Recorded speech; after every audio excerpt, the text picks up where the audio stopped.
Hey guys, Natasha Tessier, owner of Dwell Realty and Design by EXP, born and raised in Houston, Texas. I literally know everything there is to know about this place. Please be careful who you're getting your information from. There's a lot of misinformation out there from people, realtors and things that have moved here that don't know the city that well and kind of giving out wrong information. So I'm born and raised. Today, I wanted to go over the cons of living in Texas, specifically the cons of living in Houston, Texas.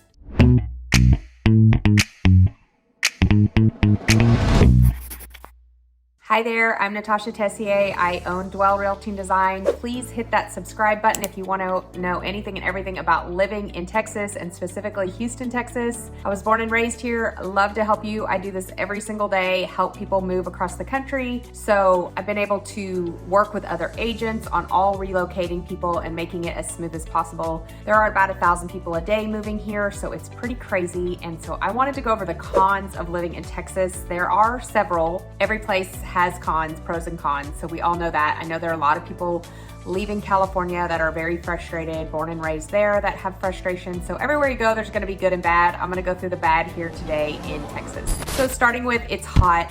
I don't care what part of Texas you're in, Texas is hot. I do have people from Fresno, California living here that don't think it's as hot here as it was there, so maybe Fresno's hot. But if you're in like San Diego or one of those places where you have a lot of dry, beautiful weather, you're not gonna have that here. So we're in August now, we're almost to the end of the bad, and it starts getting nicer like mid-September. It's nice till May, but like June and July this summer were the hottest I've ever been. I was ready to move away myself. So it's very hot and humid in Houston. You do get more rain, which is why it's humid. So I've also lived in San Antonio where there were, 90 days of over 100 degrees and very dry. So at night it cools off a little bit. It's not as humid, but a lot drier, so then a lot hotter. So give and take there.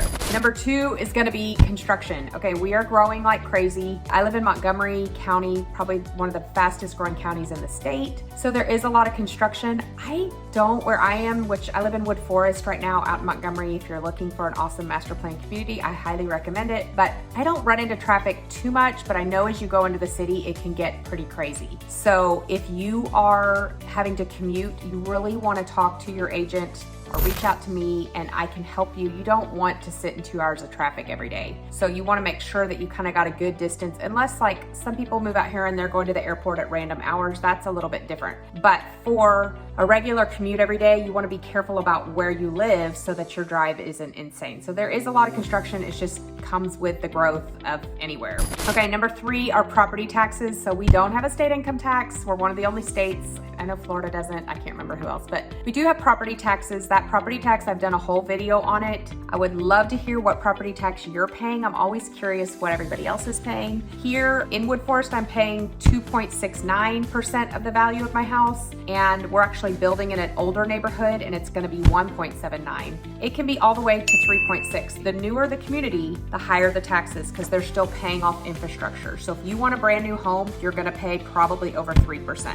So Wood Forest is one of the only neighborhoods I know that still does new construction is below 3%, but all the other master plans that are newer are above 3%. So if that's important to you, reach out to me and let me put you on a search where I can set the rate so it only shows you homes below a certain tax rate. Other people only want new and they're willing to pay it. So it's just, again, finding the balance.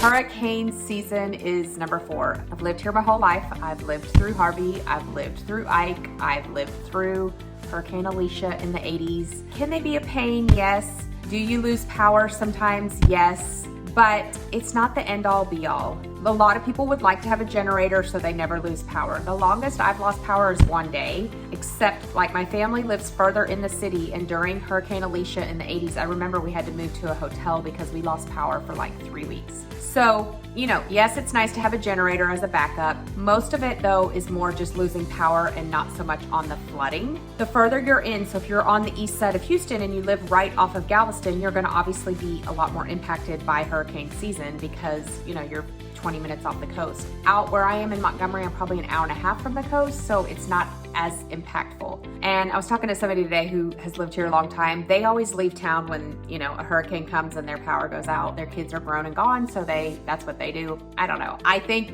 that the hurricanes can be bad. Harvey was really bad. My parents lost their house. It was bad. But that was the 500-year flood. So the other hurricanes, you know, they come in, you lose power, but it's not like, you know, you have to stock up for months at a time and, you know, all that crazy stuff. So the next one is bugs and snakes. I think this one's kind of funny because have I seen a snake here? Yes. Have I ever like encountered one? No. If you live out on land or you're on your ranch, you probably will run into a snake, but like, and then every once in a while on the neighborhood Facebook page, I'll see somebody who has a snake in their backyard. Mostly it's like a rat snake.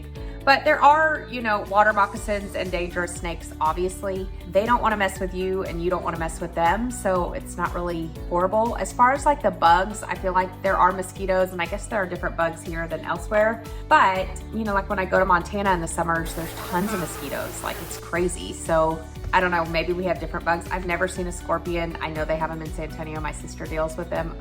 I've never seen one. So I don't know. We have the outside of our house sprayed like quarterly, and I don't really see, I do see a roach occasionally, you know, outside, but I don't know. I don't really think that the bugs and snakes are that big of a deal, but I know some people, it kind of freaks them out. The next thing is going to be the drivers. So if you're not from Texas, I didn't know this because I'm from here, so this is how we were raised to drive. If you're in the left lane, you have to be going a lot faster than the speed limit and the rest of traffic. And even then, you may still get passed and get annoyed. People on the freeways here are very aggressive. It's the third or fourth largest city in the nation. I think fourth, but about to be third. They drive really fast. I get used to like country driving. I live out in Montgomery, so, you know, when somebody puts their blinker on, we let people over. But when I go see my parents in the city, it's crazy. And you have to get up and you have to go. I tell my kids all the time, if you can drive, you know, in the middle of Houston, you can drive anywhere. So it's very aggressive. People go really fast. You can be going 6 or 7 over the speed limit and they're gonna be flying past you. It's just the way that it is. So get used to the drivers. Again, out in the suburbs, I don't think it's quite as bad, but I think in the city on the big freeways, you know, on the Beltway and on 59 and 45 and all that, it can be very aggressive and very fast. So be ready to get your driving cap on.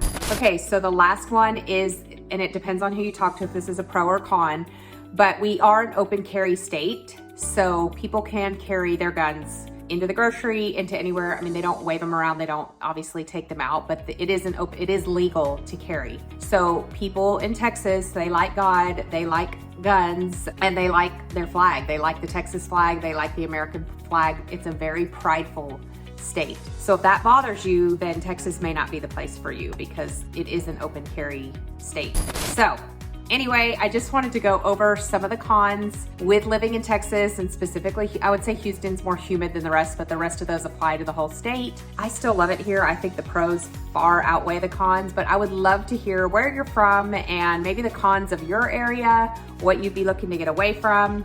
I'd love to hear comments from you, get to know you, so please comment below. And then stay tuned. If you need other videos, let me know. I'd love to hear what else I can help you with. But also, we have, you know, a ton of videos on here. Like I said, I have one on property taxes. I have one on the pros and cons. I have one on the neighborhoods, all that good stuff. So if you're looking to relocate, that's all I do. I would love to help you. I would love to help you get settled. I would love to work with your agent on wherever you're selling to get you over here. And please feel free to reach out anytime. My cell phone and all my information is below. And please fill out one of our forms below so we know kind of your timeline and all that good stuff. And we look forward to hearing from you. I hope you guys have a blessed day.